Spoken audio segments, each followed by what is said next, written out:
وَلَقَدْ يَسَّرْنَا الْقُرْآنَ لِلذِّكْرِ فَهَلْ مِن مُدَّكِرٍ۔ مسلمان اہل کتاب والے کام کر سکتا ہے؟ تو بنیادی طور پر تو مسلمانوں کو یہود و نصارہ کی مشابہت سے روکا گیا ہے۔ پچھلی گفتگو میں پچھلے درس میں یہ عرض کیا تھا لا تقولوا رائنا کے متعلق، لا تقولوا رائنا وقولوا انظرنا۔ اللہ تعالیٰ نے وہ جملہ ہی بولنا منع کر دیا کہ جس سے یہود و نصارہ غلط مطلب لیتے تھے۔ رائنا میں وہ اپنا مطلب نکالتے تھے، اللہ تعالیٰ نے اس کلمے پہ پابندی لگا دی کہ یہ تم نے اب بولنا ہی نہیں ہے۔ اب کیا بولنا ہے؟ انظرنا بولیں، انظرنا۔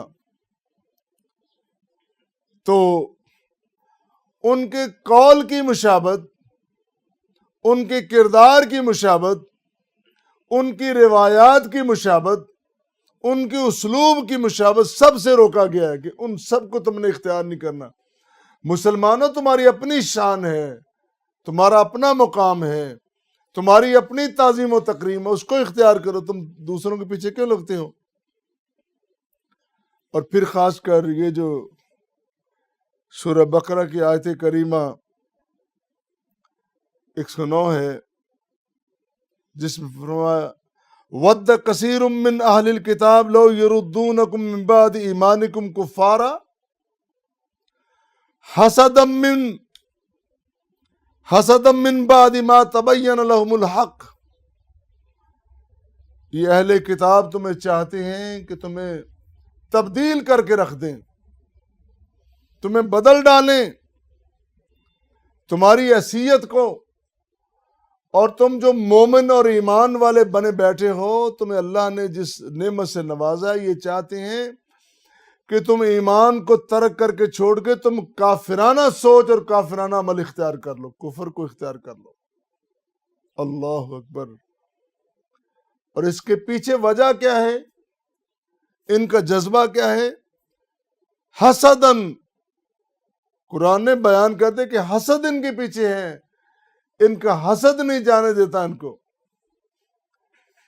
یہ کئی موقع پہ کہا ہے نا، آج لوگ کہتے بھی ہیں اللہ تعالیٰ نے بڑی فضیلت بخشی ہے اور فضیلت والی قوم ہے۔ اس ضمن میں سوال اٹھایا جاتا ہے کہ بنی اسرائیل فضیلت والی قوم ہے اور اس پر ہم درود بھیجتے ہیں، مسلمان ہم درود پڑھتے ہیں نا آل ابراہیم پر، تو اس سے سوال یہ اٹھایا جاتا ہے کہ آل ابراہیم سے مراد بنی اسرائیل ہیں۔ یہ بڑا سوال اٹھایا جاتا ہے۔ دیکھو نا کس طرح باریکی، کس طرح باریک بینی سے ایک سیدھی سی بات کو الجھانے کی کوشش کی جاتی ہے، بات کہیں اور نہ نکل جائے۔ میں تھوڑا سا اس کا جواب دے دوں۔ پہلی بات تو یہ ہے، ابراہیم علیہ السلام نے جب کعبۃ اللہ کی دیواریں اٹھائی تھیں اس وقت دعا کی تھی، اور دعا کرتے ہوئے اللہ تعالیٰ سے امامت مانگی تھی، اور کہا تھا وَمِن ذُرِّيَّتِي، میری اولاد کو بھی ملے۔ اس کا جواب قرآن میں موجود، اللہ نے فرمایا لا ینال عہد الظالمین، میرا وعدہ ظالموں تک نہیں پہنچے گا، یعنی ظالموں کو میں نوازوں گا نہیں۔ تو کتنے واقعات قرآن کریم نے بیان کیے کہ وہ تو ظالم تھے، وہ ظالم تھے، وہ ظالم تھے۔ اللہ نے بھی کہہ دیا، واضح طور پر بیان کر دیا، اس ظالم قوم تک ہمارے درود و سلام کیسے پہنچ سکتے ہیں؟ یہ سوال کی بنیادی غلط ہے۔ اور پھر اس آیت کریمہ کا سبب نزول اگر دیکھیں تو کعب بن مالک سے کی روایت ہے وہ کہتے ہیں کہ کعب بن اشرف ایک یہودی شاعر تھا، بڑا شاعر تھا اور دولت مند بھی تھا. وہ اکثر آپ کی ہجو کرتا تھا، آپ کی مذمت میں معاذ اللہ وہ بڑے اشعار کہتا تھا. بہت دفعہ اس نے بہت کچھ کہا. تو ان کے اشعار کے جواب اگرچہ حسان بن ثابت نے بھی دیے ہیں، وہ اگلے میں ابھی عرض کرتا ہوں، لیکن ان کا جواب اللہ تعالیٰ نے بھی دیا ہے. اور اسی آیت کریمہ میں کہ وَدَّ کثیر من اہل الکتاب، اہل کتاب میں سے، یہودیوں میں سے کتنے لوگ چاہتے ہیں کہ آپ کی اس حالت کو بدل ڈالا جائے، آپ کے مقام میں کمی کر دی جائے، مسلمانوں کی عظمت اور توقیر میں کمی کر دی جائے. لیکن ایسا نہیں، یہ اللہ کے فیصلے ہیں. اللہ تعالیٰ نے ایک نظام بنایا، انبیاء کے بعثت کا سلسلہ شروع کیا. ایک نبی آیا، دوسرا آیا، تیسرا آیا. ایک کے آنے کے بعد جب دوسرا آتا تھا تو پہلا سلسلہ موقوف ہو جاتا تھا. جب آخری پیغمبر آ گیا تو پہلی شریعتیں وہ حق پر ہیں، وہ کتابیں سچی ہیں، وہ شریعتیں سچی ہیں، وہ نبی سچے ہیں، وہ پیغمبر سارے سچے ہیں. لیکن سکہ قیامت تک کے لیے آخری پیغمبر کا چلے گا، پہلے نبیوں کا سکہ نہیں چلے گا. اس لحاظ سے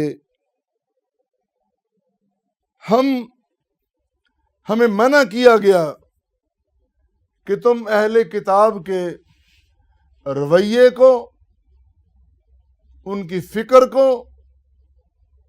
ان کے انداز اسلوب کو اور ان کی تعلیمات کو اختیار نہیں کر سکتے، ان کی مشابہت میں اختیار نہیں کر سکتے. تمہیں اس کی اجازت نہیں ہے. اور اگر یہ بات دیکھی جائے، اس وقت یہودی مسلمانوں کے خلاف تھے اور سازشیں کرتے تھے کہ آج وہ رک گئے ہیں. عالمی سطح پر جتنی سازشیں مسلمانوں کے خلاف ہو رہی ہیں، جتنے منصوبے مسلمان قوم کے خلاف بن رہے ہیں، ان سب منصوبوں کے پیچھے، ان سب سازشوں کے پیچھے، ان سب کارستانیوں کے پیچھے یہود کا ایک پورا جتھا موجود ہے، اور ان کی پوری سازشیں موجود ہیں. اور مسلمانوں کو اس سے متنبہ رہنا چاہیے. اور پھر جب ان پالیسیوں کا ذکر آیا تو اللہ تعالیٰ نے اپنی پالیسی کا اعلان کیا. یہود کے بارے میں پہلے ایک عارضی پالیسی آئی، پھر مستقل پالیسی آئی. عارضی پالیسی کیا تھی؟ وہ یہ تھی، فَاعْفُوا وَاصْفَحُوا حَتَّىٰ یَأْتِیَ اللَّهُ بِأَمْرِهِ. اے میرے پیغمبر کریم صلی اللہ علیہ وسلم اور میرے پیغمبر کے ساتھیوں، درگزر کرو، چھوڑ دو ان کو، معاف کر دو ان کو اور درگزر کرو. حَتَّىٰ یَأْتِیَ اللَّهُ بِأَمْرِهِ، یہاں تک کہ اللہ تعالیٰ کا کوئی فیصلہ آ جائے، اس کا امر آ جائے. یہ عارضی پالیسی تھی، یہ یاد رہے. اور پھر یہ آیت کریمہ منسوخ ہو گئی، پھر مستقل پالیسی اللہ کی آ گئی. اور وہ پالیسی کیا ہے؟ قاتل المشرکین حیث وجدتموہم. مشرکین کو جہاں بھی تم پاؤ ان کو قتل کرو. پہلی تھی درگزر کرنے کی، اب ہے ان سے لڑائی کرنے کی. اب یہاں ایک سوال پیدا ہوتا ہے کہ کیا یہ جو اللہ تعالیٰ نے مستقل پالیسی دی تھی امت مسلمہ کو، کہ کیا آج یہ ختم ہو گئی ہے؟ کوئی ایسی نس آ گئی ہے کہ کوئی نئی پالیسی اختیار کر لیں، کوئی نئی تعلیمات آ گئی ہوں؟ آج بھی وہ سلسلہ موجود ہے، آج بھی وہ فیصلہ موجود ہے، آج بھی وہ اللہ تعالیٰ کا امر موجود ہے. اور پھر قرآن کریم کی آیہ مبارکہ کہ قاتل الذین لا یؤمنون باللہ ولا بالیوم الآخر ولا یحرمون ما حرم اللہ ورسولہ ولا یدینون دین الحق من الذین اوتوا الکتاب حتی یؤتوا الجزیۃ عن ید وہم صاغرون، جب تلک وہ اپنے آپ کو چھوٹا تسلیم نہ کر لیں، جب تلک وہ جزیہ نہ دینے لگیں، جب تلک وہ تمہارے اقتدار کو، تمہاری بڑائی کو تسلیم نہ کر لیں، تب تلک تم نے ان کے خلاف جنگ کرتے رہنا ہے۔ یہ آج بھی مستقل پالیسی موجود ہے۔ اور میں ایک ادنا سا طالب علم دین کا یہ بات عرض کر دوں، جب تلک امت مسلمہ اس طرف نہیں آئے گی، جب تلک اکٹھی نہیں ہوگی اتفاق اتحاد کے ساتھ، جب تلک اپنی پوری توانائی، اپنے اسباب، واقعات، حالات کو مجتمع کر کے جب تلک وہ سینہ سپر نہیں ہوگی، یہ ذلتیں، یہ رسوائیاں اس قوم کا مقدر بنتی رہیں گی۔